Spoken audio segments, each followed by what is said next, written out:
Welcome to देव की civil academy. देव की civil academy में एक बार फिर से आपका बहुत बहुत स्वागत है। कल के वीडियो लेक्चर में हमने देखा था किस तरीके से हमारे उत्तराखंड के कुमाऊं में चंद राजवंश की स्थापना हुई थी और किस तरीके से जो चंद वंश था और उससे पूर्व जो वंश चल रहा था यहाँ पे कत्यूरी वंश, और किस तरीके से कत्यूरी वंश का जो अंतिम राजा था जिसमें हमने देखा कि कौन था, ब्रह्मदेव, कैसे उसकी यहाँ पे मृत्यु के पश्चात जो हमारे पास कत्यूरी वंश था उसका पतन हुआ था। ठीक है जी। उसके बाद हमने देखा था किस तरीके से सोमचंद को यानी चंद वंश की स्थापना को लेके, सोमचंद को लेके हमारे पास तीन लोगों की यहाँ पे थ्योरी आती है, तीन लोगों के अलग अलग मत आते हैं, जिसमें पहला मत अजय रावत का आता है, दूसरा हमने देखा कि एटकिंसन का आता है और तीसरा हमने देखा यहाँ पे बीडी पांडे जी का यहाँ पे क्या आता है, एक मत आता है। ठीक है। आयोग के अनुसार हमने बात की थी कि जो बीडी पांडे का जो यहाँ पे मत है वही जो है सर्वमान्य रहेगा आयोग के अनुसार। ठीक है जी। उसके बाद हमने यहाँ पे बात की थी कि जो सोमचंद था उसने क्या कर दिया था यहाँ पे भैया, अपना एक नया वंश जो हमारे पास यहाँ पे कुमाऊं वाला जो एरिया है उत्तराखंड का, ठीक है जी, जो हमारे पास ये उत्तराखंड है इसमें जो कुमाऊं वाला जो भाग था यहाँ पे, उसने यहाँ पे एक नया वंश की स्थापना की थी जिसे हमने कहा था क्या, चंद वंश। ठीक है। इस चंद वंश के बाद मैंने आपको बताया था कि भाई चंद वंश में जब सोमचंद ने यहाँ पे अपना नया वंश स्थापित कर दिया था, उसके बाद सोमचंद ने हमारे जो कुमाऊं है यहाँ पे कुछ नई व्यवस्था भी अपनाई थी, जिसमें हमने बात की थी भैया, पहला हमने कहा था चाराल व्यवस्था। ठीक है। जिसमें हमने क्या कहा था, चाराल व्यवस्था की हमने बात की थी। दूसरा हमने कहा था जो भैया यहाँ पे चौथानी व्यवस्था की हमने बात की थी। ठीक है। सोमचंद ने जो चाराल व्यवस्था अपनाई थी, सोमचंद ने जो यहाँ पे चौथानी व्यवस्था अपनाई थी, उसकी हमने बात की थी। उसके बाद हमने कहा था कि भैया यहाँ पे जो सोमचंद द्वारा जो यहाँ पे ग्रामीण, ठीक है, जो यहाँ पे ग्रामीण व्यवस्था है उसकी हमने यहाँ पे चर्चा की थी कि क्या सोमचंद की चाराल व्यवस्था है, क्या सोमचंद की चौथानी व्यवस्था थी और क्या ग्रामीण व्यवस्था थी। ठीक है जी। तो ये सारी बातें हम कल कर चुके थे। थोड़ा सा मैं आपको यहाँ पे बता, चाराल व्यवस्था क्या थी, मैंने आपको बताया था कि अपने किले के चार ओर इसने यहाँ पे इस तरीके से सुरक्षा की दृष्टि से विशेष जातियों को यहाँ पे रखा था और चौथानी में भी चार ब्राह्मणों को रखा था, इस तरीके से मैंने आपको बताया था। उसके बाद ग्रामीण व्यवस्था मैंने आपसे कहा था कि आज जो हम यहाँ पे अपने जो स्वतंत्र भारत में हम यहाँ पे पंचायती राज व्यवस्था का एक स्वरूप देखते हैं, वो उसकी शुरुआत कहाँ से मानी जाती है, उसकी शुरुआत मानी जाती है चंद वंश से, सोमचंद के द्वारा। ठीक है। तो मैंने आपसे कहा था भाई ग्रामीण व्यवस्था में यहाँ पे जो उस समय जो हमारे पास कुमाऊं वाला भाग था यानी चंपावत वाला, वो 5 भागों में विभक्त था, 5 अलग अलग तरीके के वहां पे जाति के लोग रहा करते थे। सोमचंद ने हर एक गांव से एक बुजुर्ग व्यक्ति को उठाया था ताकि उस गांव से कर लिया जा सके, और उस व्यक्ति को क्या कहा गया, उस व्यक्ति को कहा गया, उस बूढ़े व्यक्ति को कहा गया सयाना। ठीक है। इस तरीके से 5 सयानों को उठाया गया और उनको भैया ये ड्यूटी सौंप दी गई, तुम क्या करोगे कि अपने गांव से जितना भी कर इकट्ठा करके वो मुझे दोगे यानी सोमचंद को दोगे। ठीक है।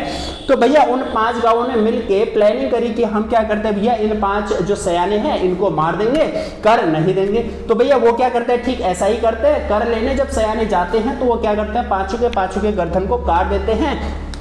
और मैंने आपसे कहा था एक जगह पे गड्ढा खोद के वहां पे उन 5 सयानों के सर क्या कर देते हैं, दफना देते हैं। ठीक है। उस जो जगह है, उस चौराहा जो मैंने आपको बताया, उसको हम वर्तमान में जानते हैं बुढ़ चौराहा के नाम से। ठीक है। किस नाम से, बुढ़ चौराहा, जो मैंने कहा था कहाँ है, वर्तमान में मैंने आपसे कहा था भैया कहाँ है, चंपावत वाले राजमुंगा वाले एरिया में है। ठीक हो गया। तो भैया ये तो सारी कल की बात है। ठीक है। आज का जो हम यहाँ पे टॉपिक देखने वाले हैं, आज हम देख के चलेंगे, पहला राजवंश हमने देख लिया था जिसमें हमने बात की थी सोमचंद की, पहला राजा। आज हम बात करके चलेंगे सोमचंद से ठीक अगला राजा, जिसमें हम देखेंगे यहाँ पे कौन, आत्मचंद। ठीक है। जिसमें हम बात करके चलेंगे आत्मचंद के बारे में। देखिए यहाँ पे भैया हमने कल देखा था कौन, सोमचंद। ठीक है। सोमचंद की हम बात की थी हमने। उसके बाद सोमचंद का जब यहाँ पे शासनकाल पूरा हो जाता है, इसके बाद यहाँ पे हमें देखने के लिए मिलता है अगला राजा, वो मिलता है भैया कौन, आत्मचंद। कौन मिलता है, आत्मचंद। ठीक हो गया। कौन मिलता भैया, आत्मचंद। अच्छा, यहाँ पे हमारे पास आत्मचंद को लेके यहाँ पे कोई भी जानकारी उपलब्ध नहीं है, ठीक है। जो चंद, जैसा कि मैंने आपको कल भी बताया था कि चंद्रवंश ऐसा पहला शासक है जिसकी हमें लिखित जानकारी प्राप्त होती है, और वो लिखित जानकारी हमें प्राप्त होती है अभय चंद से, ठीक है, जो अभी कुछ टाइम बाद आएगा, उसको हम कल के वीडियो लेक्चर में यहाँ पे देखेंगे। तो अभय चंद की हम बात करके चलेंगे, वहां से क्या होता है कि हमें चंद्रवंश का जो लिखित प्रमाण है वो प्राप्त होता है, ठीक हो गया। तो भैया आत्मचंद, मैंने आपसे कहा कि भैया इसकी क्या है, हमें कोई भी जानकारी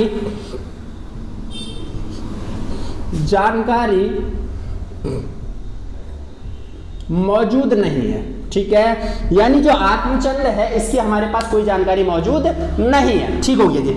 अब भैया सिर्फ एक जानकारी मौजूद है, जो जायज़ सी बात है, ये क्या है भैया, सोमचंद का बेटा है। क्या है ये, सोमचंद का बेटा था, ठीक है। केवल एकमात्र जानकारी हमें इसकी ये प्राप्त होती है, और इसके अलावा हमें इसकी कोई जानकारी प्राप्त नहीं होती है, ठीक है जी। उसके बाद अगला हम बात करके चलते हैं, जो इसके बाद हमें देखने के लिए मिलता है, वो मिलता है भैया कौन, वो मिलता है पूर्णचंद, ठीक हो गया। कौन मिलता है, पूर्णचंद, ठीक है। और इसी को ही लिखा जाता है क्या, पूर्णचंद भी इसी को बोला जाता है, ठीक है, पूर्णचंद भी इसी को बोला जाता है, कहीं कहीं पे इसे पूर्णचंद भी बोल दिया जाता है, ठीक हो गया। तो भैया मैंने आपसे कहा पहला राजा था चंद्रवंश का सोमचंद, जिसने स्थापना की थी। उसके बाद उसका बेटा है आत्मचंद, जिसकी हमारे पास कोई जानकारी उपलब्ध नहीं है। उसके बाद मैंने आपसे कहा तीसरा राजा हमें देखने के लिए मिलता है कौन, पूर्णचंद, या फिर इसी को हम पूर्णचंद कहते हैं। पूर्णचंद के बारे में हमें केवल एकमात्र जानकारी हमें प्राप्त होती है, वो ये कि भैया पूर्णचंद जो था, ये था भैया शिकार का शौकीन, ठीक है, शिकार का शौकीन था ये, ठीक है। ये क्या था भैया, शिकार का शौकीन था, ठीक है। काफी ज्यादा ये मतलब शिकार जो है जानवरों को मारा करता था, इस तरीके से शिकार का शौकीन था ये। तो इसके बारे में केवल एकमात्र जानकारी हमें ये प्राप्त होती है, ठीक है जी। हमने बात की पूर्णचंद की। अब अगला आता है हमारे पास, अगला राजा जो आ जाता है इंद्रचंद, जो हमारे एग्जाम के पॉइंट ऑफ व्यू से थोड़ा सा इंपोर्टेंट हो जाता है। तो अब आएगा हमारे पास अगला कौन सा, इंद्रचंद। आपने नाम सुना होगा इंद्रचंद का, ठीक हो गया। तो भैया इंद्रचंद अगला राजा हमारे पास आता है इसी क्रम में, चंद वंशीय वंशावली के क्रम में, ठीक है जी।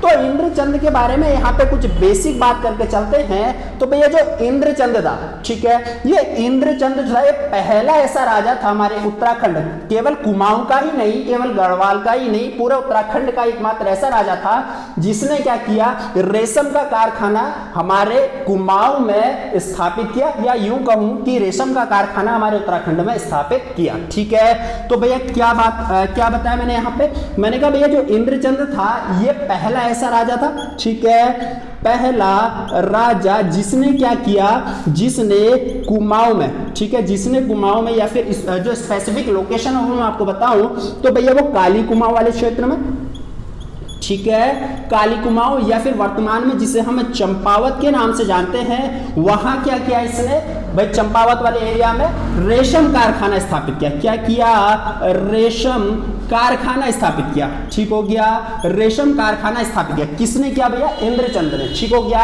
इंद्रचंद के बारे में मैंने आपको पहली बात क्या बताई भैया, इंद्रचंद पहला ऐसा राजा था जिसने काली कुमाऊं में, या फिर यूं कहें कि चंपावत वाले भाग में क्या किया, इसने रेशम का कारखाना स्थापित किया, ठीक है जी। अगली बात ये आती है भाई, रेशम का कारखाना स्थापित किया, तो भाई बात ये आती है कि रेशम आया कहां से, रेशम का जो कीड़ा होता है वो आया कहां से, ठीक है। तो भाई रेशम का कीड़ा इससे पहले हमारे उत्तराखंड में नहीं था, तो भाई जो रेशम का कीड़ा है ये लेके आया था कहां से, देखिए हम जानते हैं जो हमारे पास रेशम है, ठीक है, जो रेशम का जो उत्पादन जहां माना जाता है, जिस देश को माना जाता है वो माना जाता है चीन को, ठीक है। तो जो रेशम का उत्पादन हुआ था वो चीन से हुआ था, हम लेकिन जो इंद्रचंद था ये भैया रेशम चाइना से ना लेके, चीन से ना लेके, रेशम के कीड़े ये लेके आया था कहां से, नेपाल से, ठीक है। नेपाल में एक शासक का नाम आता है जिसका नाम होता है क्या, जो पोंग, ठीक है, यहां पे एक राजा का नाम आता है जिसका नाम होता है क्या, जोंग पोंग शुंग, ठीक है। तो इस तरीके से एक राजा का नाम आता है, वहां से क्या करता है इंद्रचंद भाई, रेशम के कीड़े लेके आता है, और इन कीड़ों को कहां लाता है, यहां पे चंपावत वाले एरिया में, काली कुमाऊं वाले एरिया में लाता है, और वहां पे भैया कारखाना स्थापित करता है किसका, रेशम का, ठीक हो गया जी। अच्छा, अब देखिए यहाँ पे इसने भैया रेशम का कारखाना स्थापित कर दिया। ये चंपावत वाला जो भाग है यहाँ इसने क्या कर दिया, रेशम का कारखाना, ठीक है, जो रेशम का कारखाना यहाँ पे इसने स्थापित कर दिया। लेकिन भैया हुआ क्या, जब इसने रेशम का कारखाना स्थापित किया तो भाई रेशम की जो पैदावार है वो कुछ ठीक नहीं हो पा रही थी, ठीक है, जो रेशम की जो पैदावार थी वो कुछ अच्छी नहीं हो पा रही थी, ज्यादा बेनिफिट नहीं हो पा रहा था। तो कहीं से क्या होता है, जो इंद्रचंद है इसे पता चलता है भैया क्या कि झूठ बोलने से, जितना ज्यादा आप झूठ बोलोगे उतना ज्यादा उत्पादन क्या होगा, यहाँ पे बढ़ेगा, ठीक है। इंद्रचंद को यह पता चलता है, कहीं से सुनने में आता है कि आप अपनी प्रजा में जितना ज्यादा झूठ आपकी प्रजा बोलेगी या फिर आप जितना ज्यादा झूठ अपनी प्रजा से बोलेंगे उतना ज्यादा रेशम का उत्पादन और अधिक होगा। यह पता चलता है किसको, इंद्रचंद को। तो भैया इंद्रचंद एक प्रथा चला देता है। इंद्रचंद क्या करता है, एक प्रथा चला देता है इस उम्मीद में कि भैया जो रेशम का उत्पादन है वो और अधिक हो जाएगा। तो भैया जो प्रथा चलाता है हम उसे जानते हैं कि इस प्रथा के नाम से पटरंग वाली प्रथा, ठीक है, जो पटरंग वाली प्रथा के नाम से हम इसे जानते हैं। क्या प्रथा थी ये कि भाई जब यहाँ पे जो इंद्रचंद है उसका उत्पादन नहीं हो पा रहा था रेशम का, तो भाई इसने क्या करा, यहाँ पे एक प्रथा चला दी। इस प्रथा में क्या होता था कि भाई जो पूरी प्रजा है, जो इंद्रचंद स्वयं, ये क्या करते थे भाई, बहुत ज्यादा झूठ बोलते थे अपनी प्रजा में, ठीक है। ऐसी मान्यता होगी थी कि भाई जितना ज्यादा आप झूठ बोलोगे उतना ज्यादा रेशम का उत्पादन यहाँ पे अधिक होगा, ठीक है। तो ये यहाँ पे ये प्रथा चला दी थी, किसने, पटरंग प्रथा चलाई थी इंद्रचंद ने। कई बार पूछा गया एग्जाम में कि भाई पटरंग वाली प्रथा किसने चलाई थी, किस शासक के द्वारा चलाई गई थी, तो ये चलाई गई थी किसके द्वारा, इंद्रचंद के द्वारा। साथ ही साथ ये भी बहुत बार पूछा गया है कि जो इंद्रचंद भाई ये कहां से रेशम की कीड़े लेके आया था, ये लेके आया था नेपाल से, ठीक है, और किस राजा के द्वारा लेके आया था, नेपाल में किस राजा से आया था, तो नाम आता है सोंगजोंग, ठीक है, एक राजा का नाम आता है यहाँ पे क्या, सोंगजोंग, एक राजा का नाम आता है नेपाल में, वहां से क्या लाया था, ये रेशम के कीड़े लेके आया था, ठीक है। और मैंने कहा था ये काली कुमाऊं का या फिर चंपावत का या फिर पूरे उत्तराखंड का पहला शासक है जिसने क्या किया था, यहाँ पे जो रेशम का कारखाना है वो स्थापित किया था, ठीक है जी। इतना आपके समझ में आ गया होगा, ठीक है। ये था इंद्रचंद, इंपोर्टेंट हो जाता है हमारे एग्जाम के पॉइंट ऑफ व्यू से, ठीक हो गया। इसके बाद इसी क्रम में जो अगला हमारे पास राजा देखने के लिए मिलता है वो मिलता है, पहला हमने पढ़ा सोमचंद, दूसरा मिलता में आत्मचंद, तीसरा में मिलता पूर्णचंद या फिर पूरनचंद, चौथा में देखने के लिए मिलता है इंद्रचंद, पांचवा जो हमें शासक देखने के लिए मिलता है, यहाँ पे जो पांचों में शासक देखने के लिए मिलता है इसी क्रम में, वो मिलता है भैया कौन, संसार चंद, ठीक है, कौन सा, संसार चंद, ठीक है। इसके बारे में सेम वही जानकारी, इसके बारे में हमें कोई जानकारी प्राप्त नहीं होती है, ठीक है, इसके बारे में भी हमारे पास कोई जानकारी प्राप्त नहीं है, तो इसलिए हमारे एग्जाम के पॉइंट ऑफ व्यू से ये जो है इंपोर्टेंट नहीं रह जाता है। इसके बाद जो हमें मिलता है भैया छठे नंबर का, वो देखने के लिए मिलता है सुधा चंद, ठीक है, सुधा चंद हमें देखने के लिए मिलता है, ठीक है। इसके बारे में भी हमें यहाँ पे कोई जानकारी हमारे पास उपलब्ध नहीं है, ठीक है। हमारे इतिहास में जो उत्तराखंड का इतिहास है, मध्यकालीन इतिहास है, इसके बारे में भी हमें कोई जानकारी प्राप्त नहीं होती है, ठीक है। जैसा कि मैंने आपको बताया भी, कुछ समय बाद एक राजा हमें देखने के लिए मिलेगा, अभय चंद, वहां से क्या होता है भाई, वहां से हमें लिखित प्रमाण प्राप्त होने लग जाते हैं। उसके बाद के जितने भी राजा रहेंगे उनके बारे में हमें कुछ ना कुछ जानकारी यहाँ पे उपलब्ध रहेगी। लेकिन ये जो राजा थे भैया, यहाँ पे इनके बारे में बहुत कम ही ऐसे हैं, जैसे इंद्रचंद हो गया, यहाँ पे हमारे पास पूर्णचंद हो गया, सोमचंद हो गया, कुछ ही राजा ऐसे जिनके बारे में हमें जानकारी प्राप्त है, ठीक है। अन्य के बारे में हमें जानकारी प्राप्त नहीं है और ये हमारे एग्जाम के पॉइंट ऑफ व्यू से इंपोर्टेंट भी नहीं रहते हैं, ठीक हो गया जी। पांचवें नंबर पे मैंने आपसे कहा संसार चंद, छठे नंबर पे मैंने आपसे कहा सुधा चंद, उसके बाद अगला आ जाता है भैया हमारे पास कौन, हमीर चंद, ठीक है। सातवें नंबर पे हमारे पास आ जाता है कौन सा, हमीर चंद, ठीक है। हमीर चंद के बारे में भी हमारे पास यहाँ पे कोई जानकारी उपलब्ध नहीं है, ठीक है। हमीर चंद जो राजा है सातवें नंबर का, इसके बारे में भी हमारे पास यहाँ पे कोई जानकारी उपलब्ध नहीं है, ठीक हो गया जी। अब यहाँ पे भैया हमने देख लिया हमीर चंद, अब अगला राजा देख के चलता है हमीर चंद के बाद जो थोड़ा सा इंपोर्टेंट हो जाता है हमारे एग्जाम के पॉइंट ऑफ व्यू से, जिसका नाम आ जाता है भैया क्या, वीणा चंद, जिसका नाम क्या आ जाता है, जिसका नाम आता है भैया आठवें नंबर का राजा है, जिसका नाम आ जाता है क्या, वीणा चंद, ठीक है। क्यों इंपोर्टेंट रहता है, क्या इसकी यहाँ पे विशेषता थी, क्या इसने किया था या फिर क्या इसके शासनकाल में हुआ था, वो सब यहाँ पे हम देख के चलेंगे, ठीक है। अब देखिए तो ये हुआ क्या, देखिए यहाँ पे हम जानते हैं, ये हमारे पास मैंने आपको बता पढ़ा रखा है बहुत बार कि भाई जो हमारे पास जो उत्तराखंड है उसका पूर्वी भाग, ठीक है, ये हमारे पास उत्तराखंड अगर मैं इसे मान लूं तो इसका पूर्वी भाग हम जानते हैं ये रहता है हमारे पास कुमाऊं का, जहां पे चंद वंश शासन चल रहा था। और इसी के समानांतर, इसी के पैरेलल जो हमारे पास पश्चिम में जो भाग रहता है वो रहता है गढ़वाल का, ठीक है, जहां किसका शासन चलता है, जिसका जहां चलता है भैया पवारों का शासन, ठीक है, पवार वंश जहां पे चलता है, और इसी के समानांतर यहाँ पे चलता है चंद वंश, ठीक है, दोनों साथ साथ चलते हैं, ठीक है। यहां पर अभी हम बात कर रहे हैं कुमाऊं वाले भाग की, जहां पे क्या चलता है, कहा मैंने, चंद वंश, ठीक है। यहां पे इसी के समानांतर पवार वंश भी चल रहा है, लेकिन पवार वंश अलग से इसको पढ़ाया जाता है, ठीक है। तो हम पहले बात करेंगे यहाँ पे कुमाऊं में चंद वंश की। तो मैंने आपसे कहा भैया अगला आता है वीणाचंद। देखिए जब यहाँ पे क्या था हम जानते, देखिए अभी तक जब से सोमचंद ने क्या किया था भाई, जो काली कुमाऊं वाला भाग है जो हमारे पास चंपावत जिसे हम वर्तमान में कहते हैं, यहाँ पे क्या था, यहाँ पे भी काली कुमाऊं चंपावत वाले भाग में एक राजभूंगा का किला था और उसी को सोमचंद ने अपनी राजधानी बनाया था। और हमने कहा भाई ये जो है हमारे पास चंद वंश की प्रथम राजधानी भी है, ठीक है। तो यानी अभी तक हमें इतना समझ में गया कि भाई ये जो चंपावत वाला भाग है इतना, तो इसमें अधिकार भी है किसका, चंदों का, ठीक है। इसमें कौन है, यहाँ पे चंद है, ठीक है। जितने भी चंद वंशीय जो राजा है अभी तक वो इतने में ही सीमित है, ठीक है। अभी तक उनकी सीमित कहां तक है, यहीं तक उनकी लिमिटेशन और इतने तक ही अभी सीमित है, ठीक है। अच्छा अगला अब जब आता भैया वीणाचंद, अब यहाँ पे कौन आता है अगला, वीणाचंद, ठीक है। वीणाचंद, जब वीणाचंद आता है तो हुआ क्या, यहाँ पे खस राजा रहता है, ठीक है। तो हमारे दक्षिण में, ठीक है, इसके दक्षिण में उत्तराखंड कुमाऊं के दक्षिण में यानी उत्तर प्रदेश वाले भाग में एक खस राजा रहता है, ठीक है। एक खस राजा होता है जिसका नाम आता है भैया क्या, जिसका नाम आता है बीजड़, ठीक है। एक खस राजा होता है भैया बीजड़, और ये क्या कर देता भैया, ये आक्रमण कर देता है किस पे, वीणाचंद पे। किस पे कहा मैंने कहा भैया एक खस राजा बीजड़ जिसका नाम होता है वो आक्रमण कर देता है किस पे, वीणाचंद पे, ठीक है जी। अब भैया जब ये वीणाचंद पे आक्रमण करता है तो भाई इसकी जो प्रजा होती है यहाँ पे, ठीक है, वीणाचंद की जो यहाँ पे पूरा साम्राज्य होता है चंद्रवंश का, और उसके साथ साथ एक इसका अपना भाई भी होता है, ठीक है। वीणाचंद का एक भाई भी होता है जिसका नाम होता है क्या, वीरचंद, ठीक है। अब देखिए जब बीजड़ जो होता है, खस राजा बीजड़ जब आक्रमण करता है वीणाचंद पे, तो भाई इसका जो भाई होता है, कहा मैंने, वीरचंद, ठीक है। वीरचंद वो तो भाग जाता है भैया डोटी की तरफ को, ठीक है। डोटी जिसे हम आज वर्तमान में नेपाल के नाम से जानते हैं, पूर्व में इसे डोटी कहा जाता था, ठीक हो गया।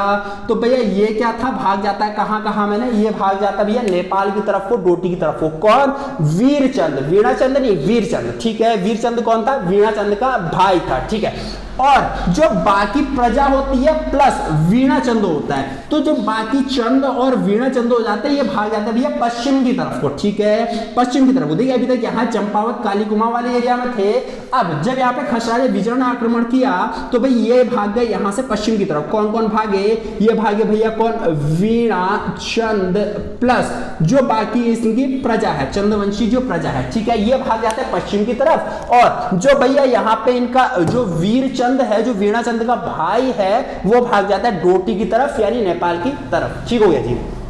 इतना आपके समझ में आ गया होगा, ठीक है। तो यानी भाई वीणाचंद डरपोक राजा रहा होगा, तो भाई इसलिए ये क्या हो गया, अपना राज्य छोड़ के भाग गया बिना आक्रमण किए। तो भाई यहाँ पे राजा प्रजा को अब पता चल चुका है कि भाई क्या है, जो हमारा राजा है वीणाचंद जो अभी तक गद्दी पे बैठा हुआ था, ये क्या था भैया, यहाँ पे क्या था, ये बहुत कमजोर शासक ये था, इसलिए क्या हो गया, बिना लड़े ही ये भाग गया, ठीक हो गया। ये क्या हो गया, बिना लड़े ही भाग गया। अब हुआ क्या, देखिए जब यहाँ पे भाग गया, अब यहाँ पे खस राजा बीजड़ ने जब आक्रमण किया यहाँ पे, तो भाई यहाँ की गद्दी खाली हो गई है, ये वाला जो भाग था ये भैया खाली हो चला है, तो इसमें कौन बैठ जाएगा, बीजड़ बैठेगा, ठीक है। क्यों भैया, इसी ने भगा रखा है, इसी ने आक्रमण किया था, तो यहाँ पे की गद्दी पर वीणाचंद ने बैठ के कौन बैठ जाता है, यहाँ पे बैठ जाता है बीजड़, ठीक है। यानी खस राजा बीजड़ यहाँ पे बैठ जाता है, ठीक है। अब समझ के चलते, देखिए जो खस राजा जो होते थे ना, पढ़ते भी हैं, आपने पढ़ा भी होगा, जो खस राजा जो होते थे काफी अत्याचारी राजा इनको यहाँ पे माना जाता था, ठीक ठीक है। तो भाई जो खस राजा जो बीजड़ जब यहाँ पे आ गया तो भाई यहाँ की प्रजा पे ये क्या करने लग गया, काफी ज्यादा अत्याचार करने लग गया, ठीक हो गया, क्या करने लग गया, काफी ज्यादा अत्याचार यहाँ पे करने लग गया। अब समझ के चलते, जब यहाँ पे बहुत ज्यादा अत्याचार करने लग गया, जब यहाँ की प्रजा से सहन नहीं हुआ तो भाई प्रजा क्या करेगी, प्रजा चाहेगी कि कोई एक ऐसा बंदा निकल के आए जो भाई इस बीजड़ से लड़े, ठीक है। तो प्रजा को क्या चाहिए होता है, एक लीडर चाहिए होता है, एक नेता चाहिए होता है जिसके साथ मिलकर प्रजा क्या कर सके, लड़ सके, ठीक है। अब यहाँ पे प्रजा को तलाश थी भैया एक ऐसे नेता की, एक ऐसे लीडर की जो क्या कर सके, उस बीजड़ से, उस प्रजा के साथ उस बीजड़ से लड़ सके, ठीक है। तो प्रजा के माइंड पे एक ध्यान आया, ठीक है। अब समझ चलता प्रजा किसे बुलाएगी, प्रजा वीणाचंद को नहीं बुलाएगी, क्यों, क्योंकि भाई ये डरपोक राजा, ये तो गद्दी पे बैठा हुआ शासक था, लेकिन फिर भी इसने यहाँ पे खस राजा बीजड़ का सामना नहीं किया। जब बीजड़ ने आक्रमण किया तो यहाँ से ये भाग गया, तो भाई प्रजा इसको नहीं बुलाएगी, प्रजा बुलाएगी किसको, वीरचंद को। किसको बुलाएगी भैया, वीरचंद को। एक बार प्रजा ने यहाँ पे वीणाचंद के साथ रह के देख लिया है और प्रजा को समझ में आ गया भैया ये क्या है, यहाँ पे डरपोक शासक है। लेकिन अब प्रजा भैया चाहती है वीरचंद को, ठीक है, प्रजा चाहती है वीरचंद को। कहीं कहीं पे लिखा रहता है कि भैया खस राजा बीजड़ ने यहाँ पे 200 वर्षों तक शासन किया, यानी 200 वर्षों तक शासन किया यहाँ पे। बीजड़ तो देखिए 200 सालों तक यहाँ पे रहा नहीं होगा, लेकिन इसके जो यहाँ पे पीढ़ियां थी, खस राजाओं का यहाँ पे अधिकार रहा 200 सालों तक। और जब प्रजा काफी ज्यादा परेशान हो चली थी तो भाई यहाँ से फिर भेजा गया न्योता, कहां, डोटी की तरफ को। किसको बुलाया गया, वीरचंद तो भैया होगा नहीं 200 साल तक, तो बुलाया गया भैया इसके जो भी यहाँ पे इसका जो भी वंशज रहे होंगे उनको भैया बुलाया गया कि भाई क्वाली कुमाऊं पे आ जाओ और हमें बीजड़ के यानी खस राजाओं के अत्याचार से हमें बचाओ, ठीक है जी। जब ऐसा नहीं होता भेजा गया भैया यहाँ पे डोटी में वीरचंद के पास। जब समझ में आया वीरचंद को तो भाई वीरचंद या फिर इसका जो बेटा था यहाँ पे वो समझ चला था कि भैया अब जो है यहाँ पे फिर से अपने राज्य में, जो इसका अपना राज्य है यहाँ, वहां क्या जाने का समय आ गया है, ठीक है।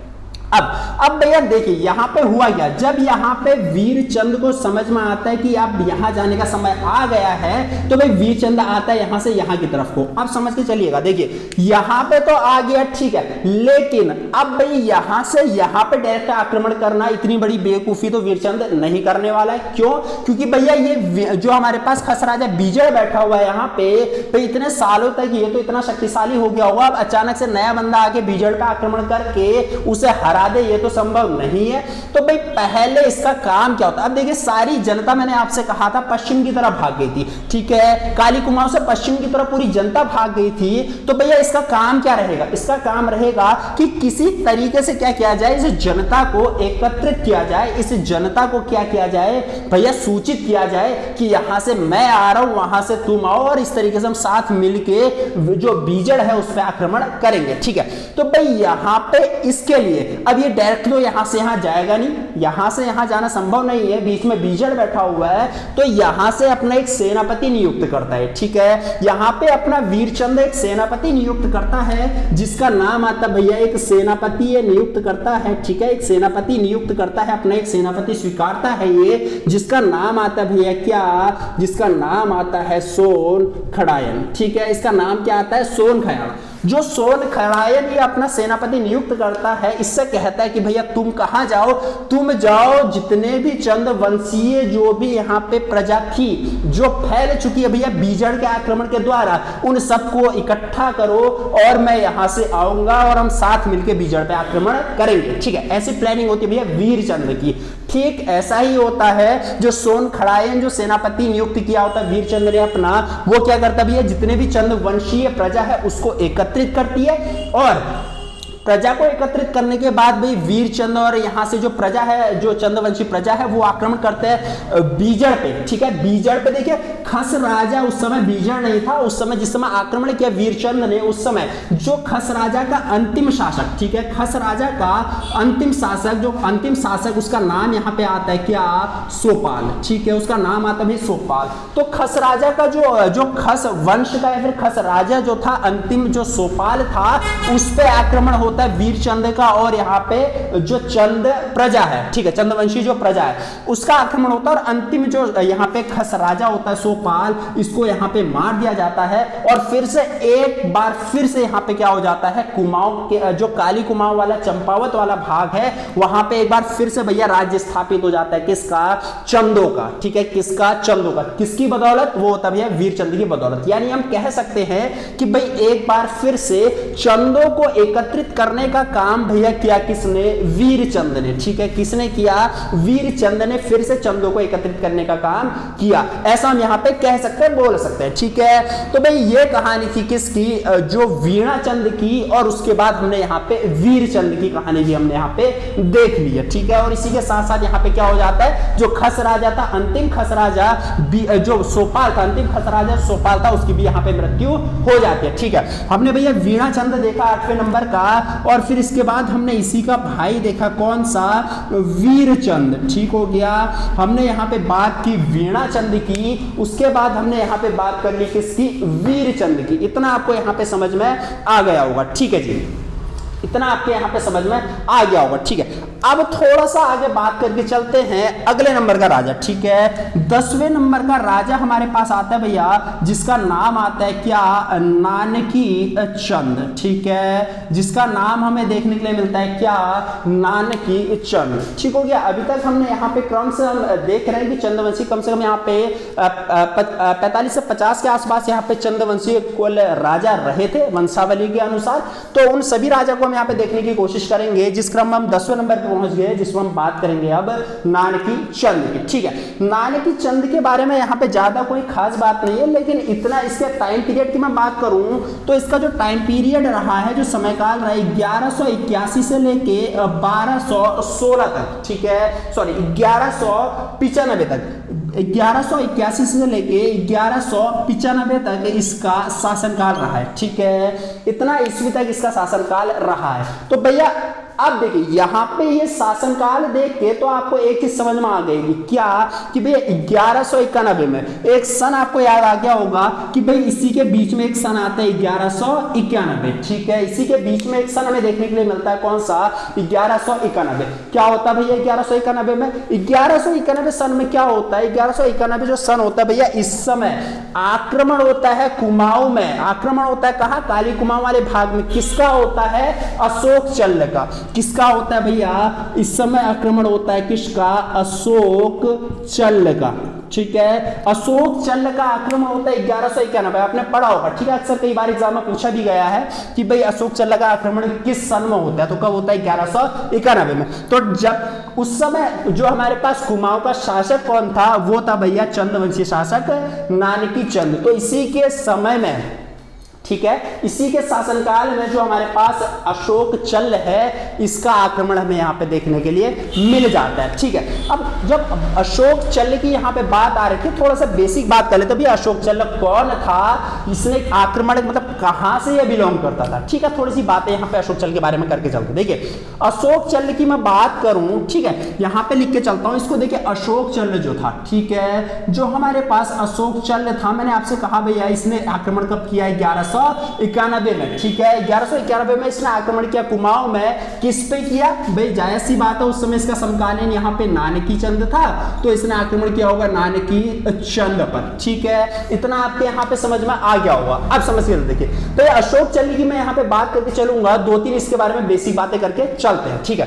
तो यहाँ पे अशोक चल्ल जो था भैया, ये था एक नेपाल का शासक। कहाँ का शासक था ये? नेपाल, या फिर जिसे हम डोटी उस समय कहा करते थे, डोटी का ये शासक था, ठीक हो गया, डोटी का शासक। यहाँ पे भाई डोटी में नेपाल में एक जगह पड़ती है दुलू, ठीक है, एक जगह पड़ती है दुलू। वहां का क्या था भाई? वहां से बिलोंग करता था, वहां से बिलोंग करने यानी वहां का क्या था? ये दुलू का शासक था, ठीक हो गया। अच्छा, इसके बाद अगली बात करते चलते हैं, जैसा कि इसका नाम ही अशोक चल्ल है, ये था भैया कौन से वंश का? ये था भैया हमारे पास चल्ल वंश का एक शासक था, ठीक हो गया। मैंने क्या कहा? मैंने कहा अशोक चल्ल क्या था भैया? चल्ल वंश का एक शासक था, ठीक है।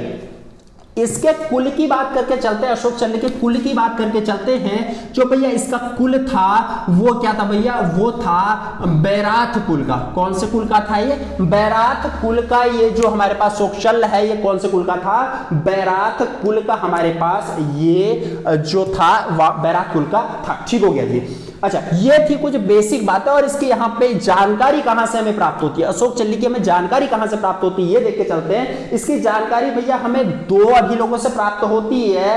पहला अभिलेख, ठीक है, इसकी जानकारी की मैं बात करता हूं, ठीक है, इसके जानकारी के स्रोत की मैं बात करता हूं। इसकी जानकारी में दो चीजों से प्राप्त होती है।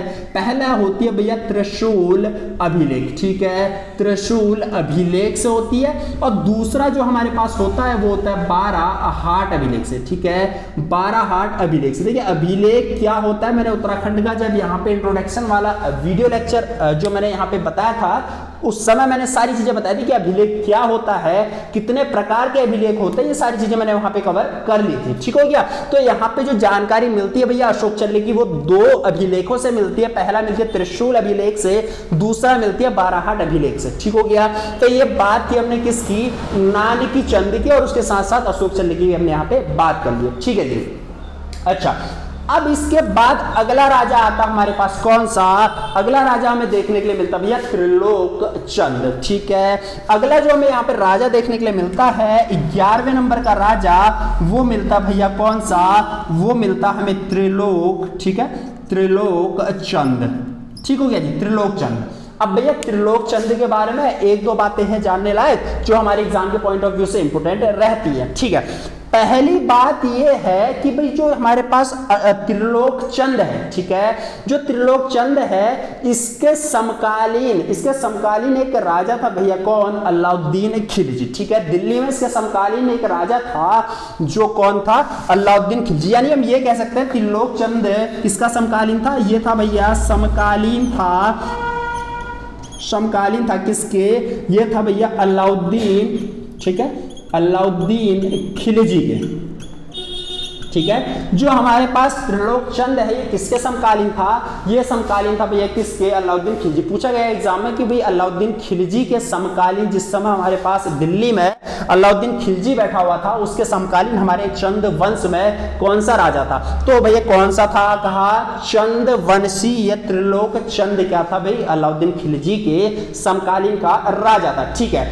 अच्छा, अब यहां पे अच्छा इसके बारे में सबसे इंपॉर्टेंट बात, जो त्रिलोक चंद है इसके बारे में सबसे इंपॉर्टेंट बात यह है कि भाई देखिए अभी तक मैंने आपको बताया, थोड़ी देर पहले मैंने आपको बताया था कि भाई अभी तक जो चंद रह रहे हैं वो कहां रह रहे हैं, काली कुमाऊं वाले क्षेत्र में। कहां रह रहे हैं, वर्तमान में जिसे हम चंपावत नाम से जानते हैं वहां पे रह रहे हैं। ठीक है, तो भाई त्रिलोक चंद्र पहला ऐसा शासक है जिसने अपना साम्राज्य विस्तार किया था। ठीक है, यहां पे लिख के चलते त्रिलोक चंद्र ने क्या किया था भैया अपना, यहाँ पे ये पहला ऐसा जिसने क्या किया था, अपना साम्राज्य विस्तार किया था। ठीक है, क्या किया था, साम्राज्य विस्तार। पहला ऐसा राजा है त्रिलोक चंद जिसने क्या किया, साम्राज्य विस्तार किया था। ठीक है, अभी तक जितने भी राजा आए जितने भी राजा अभी तक यहाँ पे वो केवल राज कर रहे थे, यहाँ पे काली कुमाऊं वाले क्षेत्र में राज कर रहे थे, केवल यहाँ पे चंपावत वाले क्षेत्र में। लेकिन जो पहला शासक, जो हमारे भाई 11वें नंबर का शासक है त्रिलोक चंद, ये पहला ऐसा शासक था जिसने क्या किया, अपना राज्य विस्तार किया, अपना साम्राज्य विस्तार किया।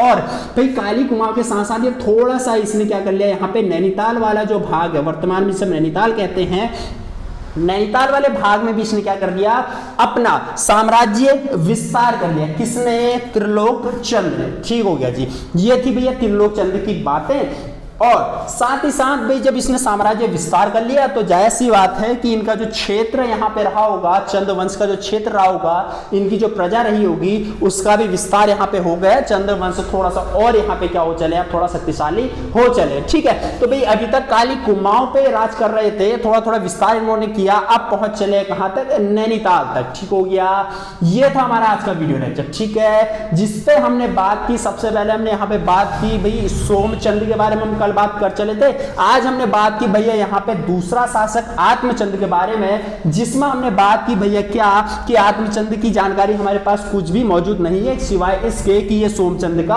बेटा है। ठीक है, तीसरा राजा था हमारे पास पूर्णचंद। हमने कहा था भाई इसी का नाम पूर्णचंद भी, इसी को हम पूर्णचंद भी कहते हैं। इसके बारे में केवल एकमात्र जानकारी हमें मिलती है कि भाई ये क्या था, शिकार का शौकीन था। ठीक हो गया। उसके बाद अगला राजा आता है हमारे पास इंद्रचंद। ठीक है, इंद्रचंद की मैंने आपसे कहा कि हमारे पास यहाँ पे 3 बातें बहुत ज्यादा इंपॉर्टेंट रहती है। पहला कि भाई ये क्या था, पहला ऐसा राजा था जिसने क्या किया, हमारे उत्तराखंड में ही नहीं, जो हमारा कुमाऊं में ही नहीं, केवल गढ़वाल में ही नहीं, पूरे उत्तराखंड में पहला रेशम का कारखाना स्थापित किया। किसने? इंद्रचंद ने। ठीक है, उसके बाद मैंने कहा भाई रेशम की कीड़े लाया कहां से, तो रेशम के कीड़े मैंने कहा था चाइना से ना लाके ये लेके आया था भैया कहां से, नेपाल से। एक शासक था सोंगजोंगपोंग, तो उससे ये क्या किया था, रेशम के कीड़े लेके आया था। ठीक है, उसके बाद मैंने आपसे कहा कि भाई यहां पे जब रेशम का कारखाना इसने स्थापित कर दिया काली कुमाऊं चंपावत में, तो भाई रेशम का जो उत्पादन है वो कुछ ठीक नहीं हो रहा था। ठीक है, काफी अच्छा ज्यादा प्रॉफिट उसमें देखने के लिए नहीं मिल रहा था। तो उसी क्रम में क्या किया इसने, यहाँ पे एक इसके सुनने में आया नेपाल से, किसी ने इससे कहा कि भाई आप जितना ज्यादा झूठ बोलोगे उतना ज्यादा क्या होता है, रेशम का उत्पादन अच्छा होता है। तो भाई इसने सच माना और एक प्रथा चला दी, पट रंग वाली प्रथा। ठीक है, इस प्रथा में क्या था कि भाई पूरी प्रजा भी झूठ बोलने लगी और ये स्वयं भी झूठ, बहुत ज्यादा झूठ फैल गया। तो इस तरीके से क्या हुआ, पटरंग वाली प्रथा भी चलाई किसने, इंद्रचंद ने। ठीक हो गया। फिर अगला 5वें नंबर का राजा हमने देखा संसार चंद, जिसमें हमने बात की कि भैया इसकी हमारे पास कोई भी जानकारी उपलब्ध नहीं है। फिर हमने कहा भैया 6वें नंबर का राजा सुधाचंद, हमने कहा इसकी जानकारी भी हमारे पास उपलब्ध नहीं है। 7वें नंबर का राजा हमारे पास आया हमीर चंद, हमने कहा इसकी जानकारी भी हमारे पास उपलब्ध नहीं है। 8वें नंबर का राजा भैया वीणा चंद। वीणा चंद के बारे में हमने यहाँ पे 2 बातें करके चले थे। मैंने कहा भाई वीणा चंद रहता था पालीपछा वाले एरिया में, जिस समय यहाँ पे राज कर रहा था काली कुमाऊं वाले एरिया पे, यानी चंपावत वाले एरिया पे। तो इसके समय खस राजा बीजड़ का आक्रमण हुआ। उस आक्रमण के दौरान जो वीणा चंद था और जो इसकी प्रजा थी वो तो पश्चिम की तरफ भाग गई, और जो इसका भाई था वीर चंद वो भाग गया पूर्व की तरफ, यानी डोटी की तरफ, जिसे हम वर्तमान में नेपाल के नाम से जानते हैं। ठीक है, फिर मैंने आपसे कहा कि भाई यहां पे जब अत्याचार बहुत ज्यादा बढ़ गया बीजड़ का, खस राजाओं का, तो भाई नहीं रहा गया प्रजा से, और प्रजा ने भाई बुलाना चाहा किसको, वीरचंद को। तो वीरचंद वहां से आया अपनी प्रजा की बात सुन के, और इसने अपना एक सेनापति नियुक्त किया जिसका नाम क्या था, सोनखड़ायन। सोनखड़ायन को नियुक्त करने का इसका उद्देश्य ये था कि भाई जितनी भी यहाँ पे चंद्रवंशी प्रजा बिखरी हुई है उसको क्या किया जाए, एकत्रित किया जाए। तो भाई ठीक ऐसा ही किया सोनखड़ायन ने, और जितनी भी प्रजा बिखरी हुई थी उसको एकत्रित किया, और वीरचंद को भाई क्या कर दिया, आक्रमण के लिए तैयार कर दिया पूरी प्रजा के साथ। और अंततः भाई आक्रमण किया बीजड़ पे, यानी उस समय खस राजा जो अंतिम राजा था वो था सोपाल। सोपाल पे आक्रमण किया और यहाँ पे जीत हो गई किसकी, जीत हो गई यहाँ पे वीरचंद। इसी के साथ जो वीरचंद है अगला राजा हमारे पास 90 नंबर का वीरचंद राजा आ जाता है। ठीक है, वीरचंद के बाद हमने कहा 10वां राजा हमारे पास नानकी चंद आता है। नानकी चंद का मैंने कहा यहाँ पे 1-2 बातें इसके बारे में बताई। मैंने कहा ये जो था भैया, ये जो नानकी चंद था इसके समय अशोक चल्ल का आक्रमण हुआ था। बहुत इंपॉर्टेंट बात है कि पूछा गया अक्सर कि भाई जब अशोक चल्ल ने कुमाऊं पर आक्रमण किया था तो उस समय जो हमारे चंद्रवंशीय गद्दी पर कौन सा शासक बैठा हुआ था। ठीक है, तो यानी ऐसा भी पूछा गया है कि अशोक चल्ल के समकालीन कौन सा राजा था, तो अशोक चल्ल के समकालीन कौन सा था, नानकी चंद था। ठीक हो गया। अशोक चल्ल के बारे में मैंने यहाँ पे 4 बातें बताई। मैंने कहा भैया ये नेपाल के डोटी शासक था, उस वहां कहां का एक दुलू एक क्षेत्र पड़ता वहां का ये शासक था। ठीक है, उसके बाद मैंने कहा ये चल्ल वंशीय शासक था। फिर मैंने आपसे कहा कि ये कुल, इसका जो कुल था वो बैरात कुल का था। फिर मैंने आपसे कहा इसकी जानकारी हमें 2 अभिलेखों से मिलती है। पहला मिलता है त्रिशूल अभिलेख, दूसरा मैंने आपसे कहा कौन सा, बाराहाट अभिलेख से इसकी जानकारी हमें मिलती है। उसके बाद हमने बात की अगला राजा, ठीक है, जिसमें हमने कहा भैया कौन सा, त्रिलोक चंद। ठीक, अगला राजा हमने बात की यहाँ पे त्रिलोक चंद, और त्रिलोक चंद की हमने बात की। हमने कहा भैया इसके बारे में एक बात हमने देखी क्या कि भैया इसके समकालीन था कौन, अलाउद्दीन खिलजी। यानी दिल्ली पे जब अलाउद्दीन खिलजी बैठा हुआ था तो उसके समकालीन था कौन, त्रिलोक चंद। साथ ही साथ दूसरी मोस्ट इंपोर्टेंट बात यह थी कि भैया जो हमारे पास त्रिलोक चंद है ये पहला ऐसा राजा था जिसने क्या किया था, यहाँ पे साम्राज्य विस्तार किया। ठीक है, अभी तक जो हमारे पास चंद रहते थे वो केवल चंपावत काली कुमाऊं वाले क्षेत्र में रहा करते थे। अब जब त्रिलोक चंद आया तो इसने अपना क्षेत्र जो है थोड़ा नैनीताल की तरफ भी बढ़ा दिया। तो इस तरीके से अपना साम्राज्य विस्तार किया किसने, त्रिलोक चंद ने। ठीक है, तो ये था हमारा आज का वीडियो लेक्चर। कल हम बात करके चलेंगे 12वें नंबर का राजा जो आएगा हमारे पास थोहर चंद, जिसे भैया कुछ इतिहासकार भैया यहाँ पे संस्थापक मानते हैं किसका, चंद वंश का। ठीक है, जो मैंने आपको कल बेसिक लेक्चर में बता दिया था कि भाई कुछ लोग, कुछ इतिहासकार हर्षदेव जोशी जैसे, वो क्या मानते भाई ये सोमचंद को इसका संस्थापक ना मान के थोहर चंद को मानते। ठीक है, वो चर्चा हम यहाँ पे कल करके चलेंगे। अगला राजा हम यहाँ से कंटिन्यू करेंगे थोहर चंद से। ठीक है, अगर ये वीडियो आपको पसंद आया हो तो इस वीडियो को लाइक कीजिएगा, शेयर कीजिएगा। अगर अभी तक आपने हमारे चैनल को सब्सक्राइब नहीं किया है तो चैनल को जरूर सब्सक्राइब कीजिएगा। मिलते हैं आपसे अगली वीडियो में एक नए टॉपिक के साथ, तब तक के लिए थैंक यू।